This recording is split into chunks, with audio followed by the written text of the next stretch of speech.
orthodox, orthodox, orthodox,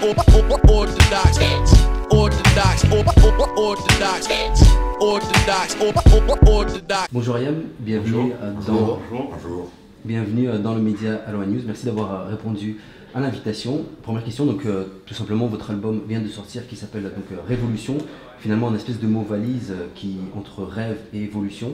La définition que l'on a aujourd'hui de l'évolution reste assez discutable en ce sens que par évolution on entend parfois progrès, mais progrès on entend possession, internet, réseaux sociaux, etc., etc. Finalement, quelle forme d'évolution devrait-on arborer pour continuer de rêver? On ne parle pas forcément d'évolution technique, du moins si elle est technique ou technologique, elle doit être au service de l'être humain, pas au service de ce que doit accomplir l'être humain, c'est au service de l'être humain même. Et l'évolution, c'est une évolution dans les mœurs, parce que ça, c'est, on va dire, partagé par l'ensemble des membres du groupe. On trouve que justement, on vit de plus en plus dans un monde où les gens ont tendance à s'isoler. On est de plus en plus nombreux. Et paradoxalement, de plus en plus seuls, renfermés sur soi. Nous, on fait partie de cette génération de la culture hip-hop qui a embrassé cette culture justement pour ce qu'elle représente. Elle représente du partage, elle représente de la transmission. C'est pour ça qu'on a embrassé le rap. Il y a des gens l'unité, ouais. Il y a des gens qui nous ont enseigné des choses. Et on essaie à travers de notre musique de transmettre ce qui nous a été enseigné, ce qui nous a été transmis par les plus anciens. À commencer tout simplement par le simple goût d'aimer la musique, de comment la pratiquer, technologiquement comment la faire évoluer, comment écrire. On a admiré et observé des gens avant de se lancer nous-mêmes. Et je trouve que dans les valeurs du hip-hop, il y a un beau projet de société. Et on le voit dans les concerts. Hommes, femmes, origine sociale, origine âge, tous les visages, toutes les couleurs, c'est vraiment beau à voir. On se dit que si ça fonctionne dans un concert, pourquoi pas au quotidien, dans la vie. Dans le morceau d'ailleurs qui s'appelle Révolution aussi, Shuriken, vous dites il y a trop de vices dans les cœurs pour qu'on puisse parler d'union. Wakash, Akhenaton, vous dites on avait le choix, ouais, vivre comme des frères ou crever comme des cons. On a coché la deuxième case. Est-ce qu'aujourd'hui, finalement, être subversif et militant, c'est de dire faisons l'union? Oui. Oui, puisque tout autour de nous tend à vouloir désunir ce qui fonctionne bien en principe au départ. La division, ça permet toujours le règne pour celui qui en retirera les bienfaits. Donc, et ça marche depuis tout le temps, c'est pas de maintenant. Donc oui, je pense qu'une partie de la révolte, c'est dans ne pas avoir honte des bons sentiments, ne pas transmettre à nos enfants de rêver. Oui, tout ça, c'est oui, positif. Je pense que positiver au sens large du terme, au jour d'aujourd'hui, c'est déjà de la révolte. Je pense que depuis 40 ans, plus de ça, dans l'art en général, dans le cinéma ou dans la musique, et notamment dans nos pays, en France surtout, mais dans pas mal de pays occidentaux, on a tellement défendu les mauvais sentiments, on a tellement craché sur les bons sentiments, que les mauvais sentiments sont devenus mainstream et qu'être subversif... C'est devenu la normale. C'est parler de partage, parler d'amour, parler d'union, parler d'unité, c'est devenu subversif. Défendu par la télé-réalité à mort, ça devient cucu, on va dire, entre guillemets, comme on dit chez nous. Exactement, et la méchanceté et la fourberie, la traîtrise défendue par la télé-réalité qui valide le fait que trahir ses amis, que parler mal des autres dans leur dos, c'était cool. Chercher à se démarquer absolument, quitte à piétiner les gens pour s'élever, ce genre de choses-là, c'est devenu la normale. Plein de gens fonctionnent comme ça, depuis la télé-réalité jusqu'à la moitié de la société fonctionne comme ça, y compris nos hommes politiques. Donc en termes d'exemplarité, c'est mort. C'est à nous de rabâcher à nos enfants chaque fois que c'est pas ça la normale. Qu'à un moment donné, il faut inverser la vue, parce que là, le monde il est en train vraiment, au sens propre, de devenir à l'envers. Je pense que nous, on pense jeu. Et nous, on fait notre révolution, c'est-à-dire on éduque nos enfants. On a chacun des systèmes. Ayam, c'est beaucoup d'enfants, hein, donc on a chacun notre système d'éducation. Pour parler du mien, il a été bête et méchant dès le début, j'ai interdit la télé-réalité. C'est-à-dire qu'il y a des chaînes et des croix dessus. Elles n'existent pas. Elles sont interdites à la maison. Ils ont grandi en marge de cette culture-là. Ils n'ont pas grandi avec ce système de fonctionnement-là. Puis après, je les vois, ce sont les amis, c'est la famille, on discute énormément, on parle énormément avec nos gamins. Ils peuvent aimer des fois des musiques qui sont différentes de nous. Par contre, sur les grandes valeurs, effectuer notre révolution, c'est essayer, et c'est pas facile, hein, essayer d'élever ces enfants pour qu'eux-mêmes transmettent encore une fois ces valeurs aux leurs et aux amis autour. C'est au quotidien, hein, c'est la bienveillance. Moi, je sais que on me demande des secrets de la longévité d'Ayam, il y a beaucoup de bienveillance entre nous. On peut se disputer, on peut se dire, se charrier, on peut des jours élever la voix, on peut s'accrocher, mais il y a globalement de la bienveillance. Bien sûr. Et toujours l'un qui protège l'autre, qui protège l'autre, qui protège l'autre, qui protège l'autre. Et pour nous, c'est le sens du mot famille, parce qu'on vit la moitié de l'année tous ensemble, et c'est la famille aussi. D'accord. En 1992, j'ai retrouvé une interview où Akhenaton vous dites pour qu'il y ait universalité, il faut que ceux qui sont en bas remontent la pente, ceux qui sont en haut tombent. Finalement, quelle est la dynamique déjà la première question, est-ce que vous pensez toujours ça aujourd'hui? Et quelle est la dynamique à adopter entre les deux en fait? C'est un tassement de société qu'il faut. On le pense encore plus parce que l'écart s'est agrandi, les pauvres sont encore plus pauvres et les riches, c'est-à-dire ceux qui étaient déjà hauts sont encore plus hauts maintenant. Et quand il y a cet écart et qu'il y a cette désintégration du milieu, en général, c'est le prélude au fascisme. Bah oui. Quand il y a très peu de très riches et énormément de très pauvres. Quand il n'y a rien entre les deux, ça donne des régimes extrêmement totalitaires. Et pour qu'il y ait une universalité, il faut que le haut de la pyramide descende un peu et que le bas de la pyramide remonte un peu. On n'est pas des utopistes au point de croire que tout le monde sera pareil. Non. Mais quand même, quand il y a 250 familles qui ont autant que le reste de la planète, on se dit qu'il y a quand même une marge. Petit déséquilibre. Il y a une marge pour que ceux qui sont moins bien soient un peu mieux. Il y aurait la place de rétablir un petit équilibre quand même. 1% du budget de l'armement mondial suffirait à couvrir les besoins en eau de la planète, en eau potable. Donc tous ces enfants, on s'émeut devant le 11 septembre, mais les morts directes et indirectes du non-accès à de l'eau potable, c'est 5000 enfants 4000 enfants par jour, je crois. Par jour. C'est direct ou indirect, par des dysenteries ou des... voilà, 1% du budget de l'armement mondial. Je pense qu'il n'y a plus des guerres mais personne ne pense à le faire. Non, parce que ceux qui fabriquent les armes, ils financent les campagnes. Même 1%, ça gâcherait la vie, comprends-tu?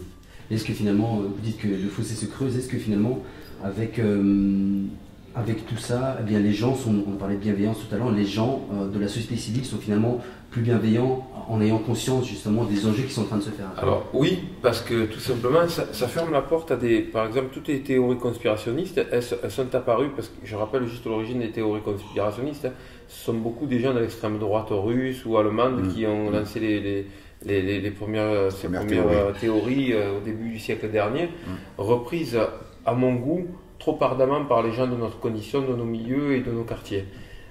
S'ils savaient que c'était des nazis qui les ont écrites, ça ferait moins rigoler. Il n'y a pas de conspiration. C'est très simple. Dans un morceau que j'ai écrit où je répondais un peu aux obsédés des Illuminati, ils n'ont pas à se cacher. Les grands dirigeants du monde, les grandes compagnies pétrolières, ils ne se cachent même plus. Quand on veut se servir d'un pétrole très pur en Libye, on fait une guerre, on prend le pétrole, on est tranquille.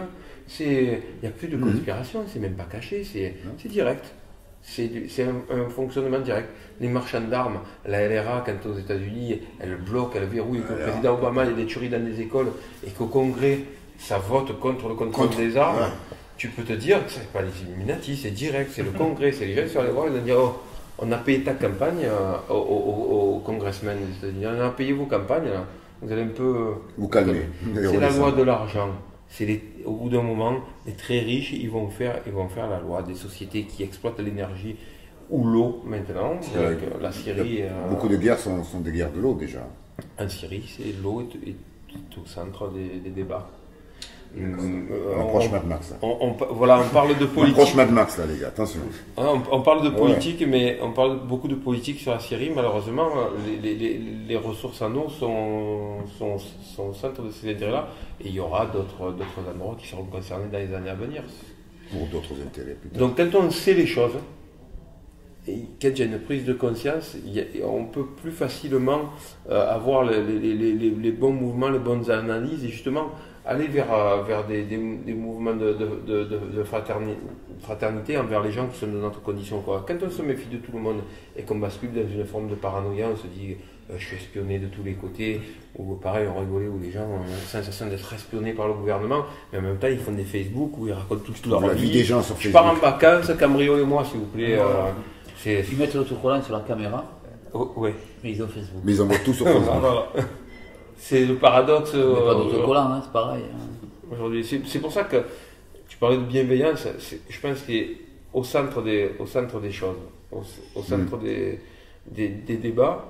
Et pourquoi on continue à faire du rap et pourquoi on continue à faire cette musique, c'est parce qu'elle a, à nos yeux, cette culture-là, a gardé toutes les valeurs de ses origines. Elle permet de dialoguer, d'échanger, de partager. C'est essentiel. D'accord. Dans un autre morceau qui s'appelle Grand Rêve, Grand Boîte, Akhenaton, vous dites quelques profs ont glorifié mes défaites, l'immense majorité ont rangé mes ambitions pliées dans une boîte d'allumettes. Quelques profs ont glorifié mes défaites, l'immense majorité rangeait mes ambitions pliées dans une boîte d'allumettes. Finalement, on a parlé d'évolution, mais on a parlé de rêve aussi. L'accomplissement des rêves passe notamment par l'éducation. Et l'éducation passe souvent aussi par le système scolaire. Est-ce que vous y croyez à cette éducation dite institutionnalisée? Y croire, je commence à. Je Oui, y croire, oui. Oui. Y croire, non, peut-être des personnes qui sont chargées justement de la faire apprendre, peut-être pas, mais à croire au système, tu es obligé d'y croire au système. Le système est pas complètement foireux, il y a des choses qui fonctionnent C'est bien. le fonctionnement à l'intérieur, certains modes de fonctionnement à l'intérieur qui foirent beaucoup. Sauf qu'après les chiffres ils sont là. Ouais. Là, en France, Oui. on est dernier au niveau des pays de l'Ouest sur l'apprentissage des maths et des langues. Donc Ah ouais. on voit que c'est pas les horaires qui comptent, parce notre pays c'est le pays où les élèves vont le plus en classe. Ils travaillent plus d'heures que ce que les adultes font par semaine. Ouais, les adultes ils veulent aller vers 32 heures et ils veulent que leurs enfants ils en fassent 45. Il y a un souci. C'est-à-dire que les parents veulent travailler moins, mais ils veulent que leurs enfants ils triment et ça passe pas par ça. Du moment que les enfants ils apprennent ils sont en contact avec les adultes sur un plan de construction, qui n'ont pas un rapport avec l'école en ayant l'impression qu'en face les profs ressemblent à des policiers, parce que c'est ça aujourd'hui. S'ils représentent l'autorité, ils représentent l'État, ils représentent les policiers, il faut défier ces gens-là. Alors qu'à la base, ça n'a rien. Enfin, je sais pas. C'est l'inverse. Mais pour nous, ouais, c'est complètement l'inverse. À un moment donné, tu fais prof, c'est un peu une profession de foi, un petit peu. C'est quand même la transmission, c'est quand même quelque chose d'important. Tu transmets quelque chose, tu éduques les prochaines générations. Ça peut pas être un job alimentaire. Tu peux pas faire ça sans formation. Tu peux pas faire ça sans formation. Tu peux pas faire ça si tu n'aimes pas déjà les enfants, déjà transmettre quelque chose, le fait d'apprendre. Tu peux pas te lever tous les matins de ta vie en disant je vais faire un truc, je vais passer la journée avec des gens que je supporte pas et faire un truc que je... pas dans ce métier-là en tout cas. Ces postes-là sont trop importants. Il faut réformer la formation. Sarkozy, il a détruit la formation des profs. Toute la formation ça n'existe plus. Il leur faut plus de moyens. Il faut surtout arrêter le fait que des ingénieurs puissent enseigner. Un ingénieur qui n'a pas de métier, il ne doit pas être mis au contact des enfants s'il n'a pas du tout de pédagogie. Donc, je pense que le système entier doit être revu. Il faut refonder aussi les rapports entre les adultes et les enfants dans la manière d'enseigner et d'éduquer. Je pense que des pays qui ont du sport ou du théâtre l'après-midi, les enfants sont plus ouverts. Et quand je dis quelques profs ont glorifié mes défaites, c'est des profs d'histoire globalement, quasiment tous, qui sont venus me parler, qui me disaient quand je trébuchais, vas-y continue, t'as les moyens. Moi je rentrais chez moi, j'avais l'impression de valoir quelque chose, quoi, de me dire ah ouais, je peux y arriver. Je rencontrais des profs que quand je suis tombé au sol, ils m'ont mis un coup de pied dans la bouche. Bah ouais, t'as des difficultés, Ne relève pas. mets-toi sur la gauche et puis on va Qu'est-ce que tu s'occuper de veux toi que je te plus tard. dise, mon pauvre? C'est nul. C'est vrai. Il avait une phrase. Ah moi cette phrase, Il me répétait je connais ça. beaucoup de monde qui l'a entendu ma phrase. Qu'on va faire de vous. Ouais. Monsieur Mussard, qu'est-ce qu'on va faire de vous? C'est combien de fois tu l'as entendu? Tu t'assieds dans le bureau, tu regardes comme ça, et après 5 secondes d'un silence pesant et lourd, on te dit qu'est-ce qu'on va faire de vous, monsieur Mussard? J'ai passé le bac en candidat libre parce que je m'étais fait jeter de mon lycée. Je l'ai eu avec mention en plus. Et quand parce que il se rappelle le 3e trimestre, je l'ai appris sur les livres.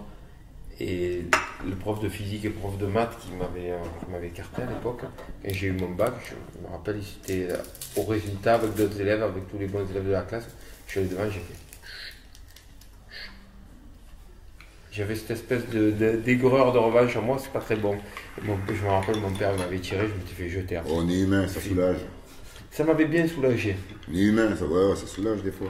Je vous dis ça aussi parce qu'il y a différents experts français qui sont en train de tirer la sonnette d'alarme. Je pense à Idriss Eberkan dernièrement, qui a dit que en fait, l'école c'est le premier système qui crée des individualités, alors qu'on pense l'inverse par exemple.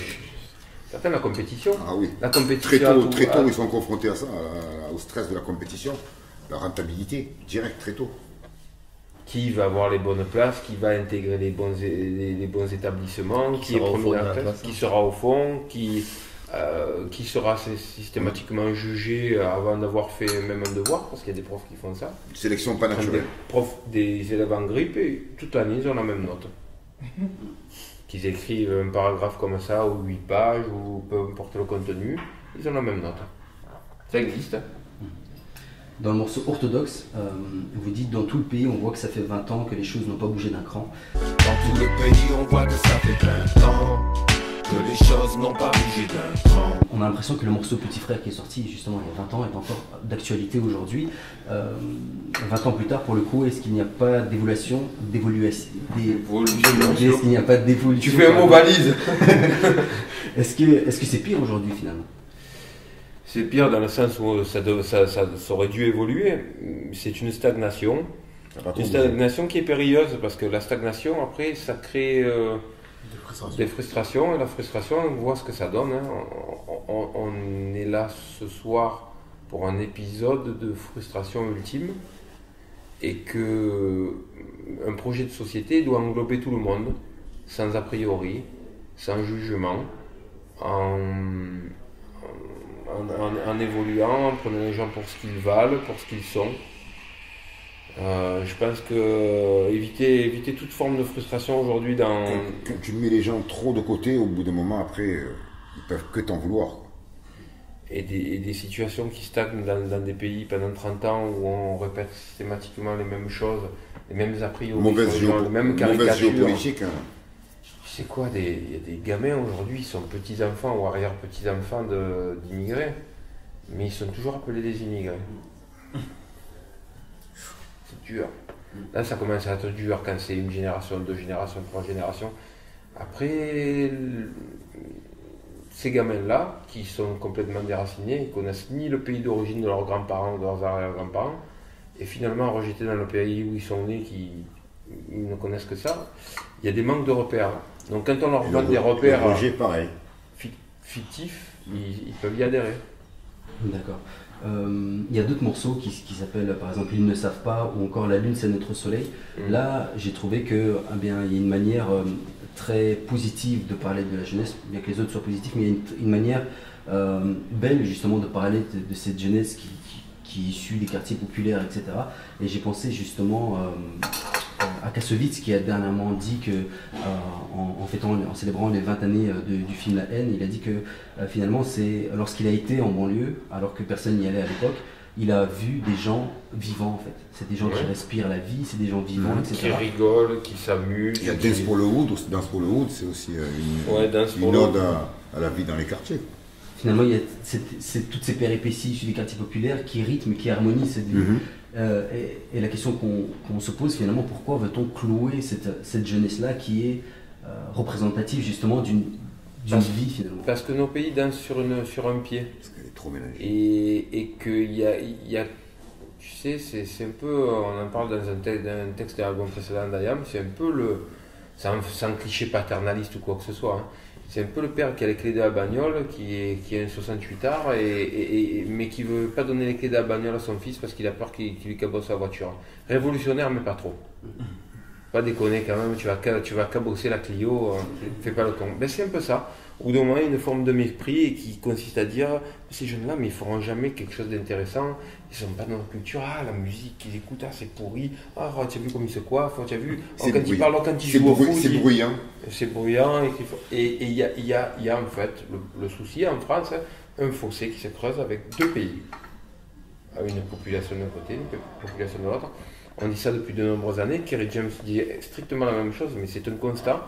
Quand on a la chance de côtoyer les deux côtés, parce que nous, en tant que groupe, en tant que personne connue, on a la chance d'aller dans tous les endroits. Et le job qui est dur, c'est arriver à tout recoller maintenant, parce que alors je ne fais pas le parano des médias, mais les médias sont énormément fautifs, pas parce qu'ils sont à la solde de l'extrême droite ou quoi, mais ils font leur jeu. Ils font leur jeu, pourquoi ? Pas parce qu'ils sont à la solde, ils sont à la solde du pognon et de l'audimat. Quand il y a la solde du pognon et de l'audimat, ce qui vend le plus aujourd'hui, c'est la peur. Déjà, tu perds ta neutralité, déjà. La peur. Ils vendent la peur. Et vendre la peur, ça fragmente le pays encore plus. On était déjà fragmenté au début des années 2000, alors depuis septembre 2001. Il faut diviser. Est-ce que vous avez quelque chose à rajouter? La vie est belle. Il faut qu'elle le soit. Il faut qu'elle le soit. Merci beaucoup. Merci.